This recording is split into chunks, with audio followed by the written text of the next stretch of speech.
wabarakatuh. Hai anak-anak semua. Jadi pada kesempatan kali ini Bu Guru akan menyampaikan materi kalian dalam bentuk video. Kenapa? Karena kemarin pada saat 3 hari yang lalu kalian kan belajarnya luring. Sehingga Bu Guru bisa menyampaikan menggunakan PowerPoint. Nah 3 hari kemudian, yaitu terhitung dari hari Kamis sampai dengan hari Sabtu, kalian kan belajarnya daring. Sehingga Bu Guru membuat video dengan harapan kalian mendapatkan materi yang sama dengan teman-teman kalian yang belajar luring. Dan Bu Guru berharap kalian paham tentang materi ini, dan kalau misalkan ada pertanyaan silahkan kalian tinggalkan di kolom komentar. Selamat menyaksikan. Oke, pertama-tama Bu Guru mulai dari sejarah munculnya virus. Kita sudah tahu banyak jenis virus dan sekarang kita penting untuk mengetahui sejarah penemuan virus itu. Jadi ada beberapa tokoh yang berperan di dalam penemuan virus. Yang pertama itu adalah tokoh yang berasal dari Jerman yang bernama Adolf Meyer. Jadi dia menemukan penyakit bintik kuning pada tanaman tembakau, kemudian dia mencoba mengamati tanaman tembakau tersebut untuk menemukan patogen apa yang menyebabkan penyakit pada tanaman tembakau tersebut. Nah, hal yang dilakukan oleh Adolf Meyer ini adalah dia membuat ekstrak tanaman tembakau tadi yang sudah terinfeksi penyakit, kemudian ekstrak tanaman itu disaring menggunakan penyaring bakteri dengan tujuan kalau misalkan bakteri yang menyebabkan penyakit itu, maka bakteri akan terperangkap di saringan tersebut. Tetapi hasil yang didapatkan oleh Adolf Meyer ini, si patogen itu bisa melewati saringan bakteri tersebut. Sehingga Adolf Meyer menyimpulkan bahwa patogen penyebab penyakit bintik kuning pada tanaman tembakau itu ukurannya lebih kecil dibandingkan bakteri karena dia mampu menembus atau lolos dari saringan bakteri tadi. Lalu sekitar 10 tahun kemudian seorang ilmuwan yang berasal dari Rusia yang bernama Dmitry Ivanovsky mencoba untuk melakukan penelitian yang serupa. Jadi dia juga membuat ekstrak tanaman tembakau yang sakit tadi, kemudian dia saring menggunakan saringan bakteri. Hasil yang didapatkan oleh Dmitry Ivanovsky juga sama dengan Adolf Meyer, sehingga dia juga menyimpulkan bahwa si patogen penyebab penyakit bintik kuning pada tanaman tembakau itu ukurannya lebih kecil dari bakteri.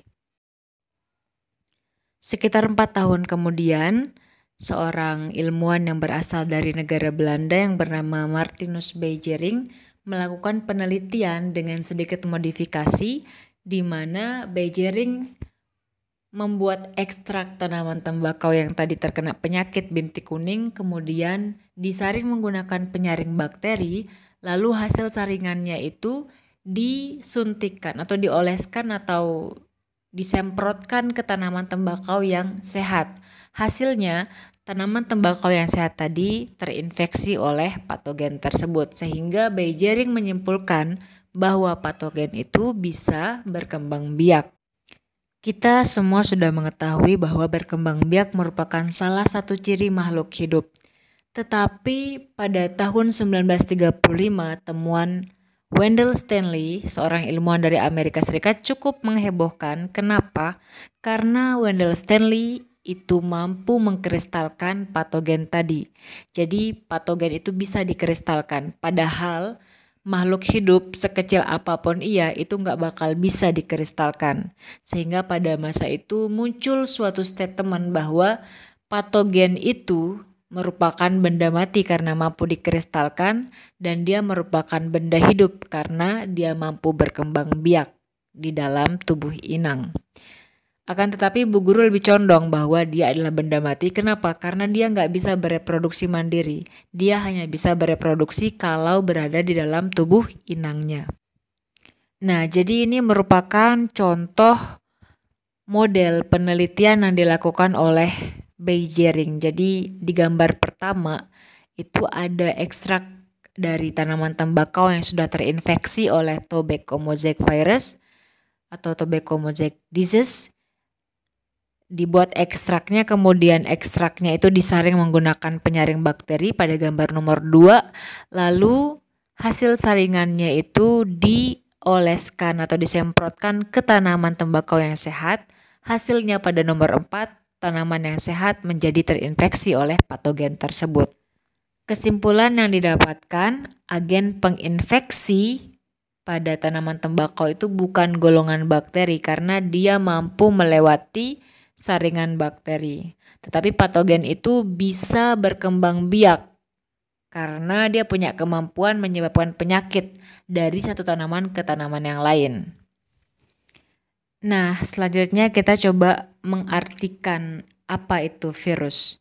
Jadi ini membantu kalian kalau misalkan nanti ditanyain oleh teman-teman yang lain tentang apa itu virus, kalian punya gambaran untuk menjawabnya. Jadi ada 2 kata kunci yang bisa kalian pegang. Yang pertama, virus itu adalah partikel infeksius. Kemudian kata kunci kedua, virus itu hanya mampu berkembang biak di dalam tubuh inang. Jadi virus itu merupakan partikel infeksius yang dapat berkembang biak hanya di dalam sel inangnya. Dan virus punya beberapa karakteristik, punya beberapa ciri-ciri. Ciri yang pertama, jadi ukuran virus itu sangat kecil, yaitu sekitar 20 nanometer sampai dengan 300 nanometer. 1 nanometer itu sama dengan 10 pangkat minus 9 meter. Jadi dia benar-benar kecil banget ukurannya. Kemudian yang kedua, tubuhnya tersusun oleh kepala, leher, dan ekor ini untuk virus yang bentuk T. Lalu yang ketiga, virus itu bisa dikristalkan. Kemudian di luar tubuh organisme, virus hidup sebagai virion. Jadi kalau dia berada pada fase inaktif, dia namanya virion. Selanjutnya yang kelima, virus itu hanya memiliki 1 asam nukleat aja. Jadi dia punya DNA saja atau RNA saja. Makanya pada pengelompokan virus ada namanya virus DNA dan ada namanya virus RNA. Dan yang terakhir, virus itu hanya dapat berkembang biak atau memperbanyak diri di dalam tubuh organisme. Kalau misalkan nggak di dalam organisme, dia nggak bakal bisa memperbanyak diri. Nah, gambar ini memberikan kita sedikit penjelasan tentang perbandingan ukuran virus, sel bakteri, dan sel darah merah manusia. Jadi sel darah merah manusia itu kita nggak bisa lihat menggunakan mata secara langsung, apalagi virus yang ukurannya jauh lebih kecil dari sel darah manusia tersebut. Untuk mengamati sel darah merah manusia ataupun sel bakteri, kita masih bisa menggunakan mikroskop cahaya yang perbesarannya itu mencapai 1000 kali. Tetapi kalau untuk melihat virus, kita harus menggunakan mikroskop elektron. Karena ukuran virus itu sangat kecil sekali dan mikroskop elektron itu punya kemampuan perbesarannya tuh bisa mencapai 50.000 kali sehingga cocok untuk mengamati virus yang berukuran sangat kecil. Oke, next kita lanjutin ke struktur virus. Jadi bentuk-bentuk virus itu ada bermacam. Yang pertama ada bentuk batang, itu dengan susunan yang cukup simpel, ada RNA sama ada kapsid. Jadi kapsid ini dia fungsinya adalah pemberi bentuk pada virus dan juga sebagai pelindung asam nukleat virus tersebut. Dia melindungi DNA ataupun RNA yang ada pada virus tersebut. Bentuk berikutnya adalah ikosahedral. Ini contohnya adenovirus. Jadi dia punya tambahan berupa protein spike di sana. Protein spike ini merupakan pintu masuk virus tersebut ke tubuh organisme atau sel inang yang menjadi sasaran yang akan diinfeksi. Lalu bentuk ketiga ada bentuk bulat atau juga disebut bola. Nah, bentuk ini dia cukup kompleks karena punya banyak komponen, di antaranya ada glycoprotein spikes, kemudian ada membran tambahan juga, kemudian ada enzim polimerase juga, dan protein-protein lainnya. Jadi contoh virus bentuk bulat ini bisa kita lihat pada beberapa gambar yang sering muncul di Google, misalnya COVID-19, kemudian virus HIV, dan juga virus influenza itu bentuknya bulat.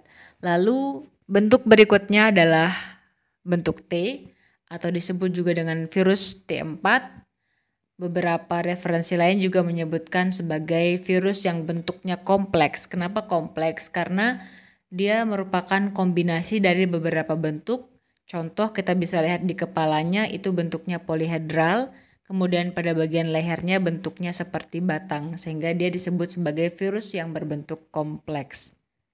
Dan ini adalah virus yang khusus menyerang bakteri, makanya disebut bakteriofag atau virus penyerang bakteri.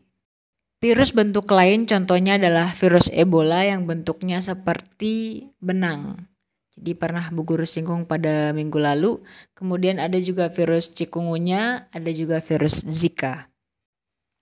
Oke, selanjutnya terkait replikasi virus. Jadi virus itu juga memperbanyak diri. Dia bisa melalui daur litik atau daur lisogenik. Apa bedanya? Kalian cukup ingat 5P dan 4P. Jadi pada daur litik itu ciri khasnya adalah sel yang diinfeksi itu akan pecah. Tapi kalau pada daur lisogenik, sel yang diinfeksi itu nggak pecah. Nah, kemudian ada 5 tahapan di dalam daur litik. Kalian ingat 5P? P yang pertama adalah penempelan. Jadi virus nempel dulu ke sel inangnya. Kemudian P yang kedua adalah penyuntikan. Setelah dia nempel, dia akan menyuntikkan DNA atau RNA-nya ke dalam sel inangnya. P yang ketiga itu adalah perakitan atau penyusunan. Jadi setelah virus itu memasukkan DNA-nya, nanti DNA itu akan melakukan suatu metabolisme atau sintesis yang nanti akan membentuk komponen-komponen tubuh virus. Lalu P yang keempat adalah pematangan. Jadi nanti komponen-komponen tadi disatukan menjadi virus yang utuh atau virus baru yang utuh. Setelah itu, si virus yang sudah terbentuk tadi akan keluar dari sel dengan cara memecah sel tersebut. Sehingga perlu kalian ingat 5P tadi, penempelan, penyuntikan, perakitan atau penyusunan, pematangan, dan terakhir adalah pecah. Itu langkah atau tahapan di dalam daur litik. Bedanya dengan lisogenik itu apa? Jadi kalau pada lisogenik kalian ingat 4P aja. P yang pertama itu sama dengan yang di daur litik, penempelan, kemudian penyuntikan. Nah, setelah disuntikan nanti akan ada penggabungan DNA virus dengan DNA sel inang. Setelah itu nanti ada tahap pembelahan. Jadi setiap sel itu membelah, maka akan ada DNA virus di dalam setiap anakan sel tersebut. Itu bedanya kalau pada litik sama lisogenik. Litik itu selnya pecah, jadi dia terang-terangan nyerang si sel inangnya. Tapi kalau pada lisogenik, itu DNA-nya bergabung dengan DNA sel inangnya. Dengan kata lain, dia sifatnya lebih pasif. Jadi setiap sel itu membelah, akan ada DNA virus di sana, tapi dia nggak ngambil alih metabolisme. Dia hanya bergabung DNA-nya virus itu dengan DNA sel inangnya. Andai kata ada 1000 anakan sel tadi, maka akan ada 1000 sel yang sudah terinfeksi DNA virus. Dan ini cukup berbahaya kalau misalkan pada suatu waktu yang tadinya berupa daur lisogenik berubah menjadi daur litik. Itu akan cukup berbahaya. Kalian bisa bayangkan kalau misalkan satu sel inang itu mengeluarkan ribuan virus misalnya di dalamnya. Kalian bisa bayangkan andai kata 1000 sel inang terinfeksi, maka akan ada berapa banyak virus yang keluar di dalam sel inang tersebut. Jadi cukup mengerikan dan dia cukup parasit virus itu. Jadi begitulah gambaran dia berkembang biak. Oke, terkait peran virus kalian juga bisa membaca di sini ataupun di literatur lain. Jadi kalau yang merugikan ada virus yang menyerang manusia, ada virus yang menyerang tumbuhan, dan ada virus yang menyerang hewan. Kalau menguntungkan, virus itu dalam dunia kesehatan digunakan untuk vaksin, pembuatan vaksin, interferon, dan juga antivirus. Kemudian pada dunia pertanian dia digunakan untuk membasmi hama tanaman.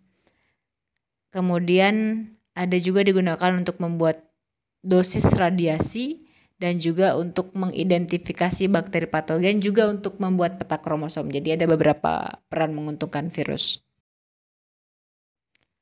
Lalu upaya kita untuk menjaga diri dari penyakit yang disebabkan oleh virus adalah dengan cara meningkatkan sistem imun kita. Caranya kalian bisa lihat di sini ada banyak, di antaranya adalah mencuci tangan dengan sabun, ada juga tetap berusaha untuk sehat, olahraga, kemudian jauhi merokok, kemudian minum air mineral cukup, jangan stres, konsumsi sayuran yang segar, lalu tidur yang cukup, jauhi alkohol, tetap berpikir positif, kemudian konsumsi vitamin dan juga berjemur yang cukup pada waktu yang baik. Oke, sekian terima kasih dari Bu Guru, semoga bermanfaat apa yang sudah kalian pelajari tadi. Sekian, assalamualaikum, see you next time. Jaga kesehatan ya.